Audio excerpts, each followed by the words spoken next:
So today we're absolutely delighted to be joined by Warren Evans, the Chief Executive of Sports Chaplaincy UK. Warren, welcome to the show. How are you doing today? I'm doing very well, thank you, Cyrus. Thank you for inviting me. Thank you so much for joining us. Warren, what is Sports Chaplaincy UK? Well, Sports Chaplaincy UK is a Christian charity that trains, facilitates and supports chaplains in the community of sport. And how long have you been involved in that, Warren? I've been involved personally for about 7 years, but as an organisation, we're 25 years old as a charity. What do you see when you see a sports athlete? I'm guessing most people see someone who's fit, healthy and wealthy. But ultimately, athletes are just like everyone else. They have the same challenges as you and I. And sports chaplains are there to serve that community and help people. People maybe don't recognise that everyone at some point in their life needs someone to lean on. You must always remember that however gifted they are in any sport, they are people first of all with the same feelings as most people have. And then sometimes they need help, sometimes they need encouragement, sometimes they need telling off. And that's, what sporting people are. They're good at us at one particular sport, but it doesn't make them any different as people. And I know I've repeated that a lot, but I think that is about everything. Having somebody there that you trust and can help you, particularly when things are going wrong, because in all of our lives, we can have good times and we have bad times. No, people maybe think about a club chaplain as someone who only deals with the players, which is not true.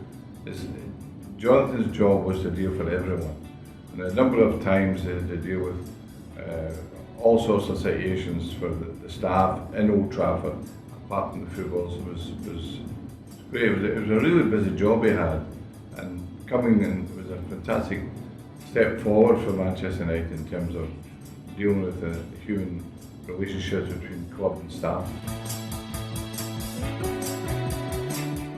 Excellent. We had the pleasure of interviewing Premiership football player Linvoy Primus, and he was talking about how the importance of chaplaincy was during his playing career. Yeah. Because under the pressures, the strains and everything else of playing in front of hundreds of thousands, millions of fans from all over the world, the pressure really is on their shoulders. But then he said when he started removing those pressures and said, I'm only playing for Christ, that was a turning point in his career as well. I don't know about you, but for me, I don't know how people cope without having a living faith in Jesus. But obviously, most people in sport don't have that living faith, and the pressures that they are under, we judge people, we put them on pedestals, but they're just like me and you. They're broken. They have the challenges, they have the strengths, but just because they're good at football, as Graham Taylor would say, they're just the same as me and you. And sometimes we have unrealistic expectations. But to be successful in sport as well, they've got certain personality traits and addictive behaviours that sometimes makes life really challenging outside sport. And so part of our role is just to try and navigate that with them. You can imagine, all of a sudden your life has been walking onto a pitch in front of thousands of people and the adulation. And all of a sudden, what does that feed into your very being? And just as Linvoy said, and he's an awesome guy and a great friend, when your attitude and identity is in something else and his identity is in Christ, it changes. But most people's identity is in what they do, not who they are.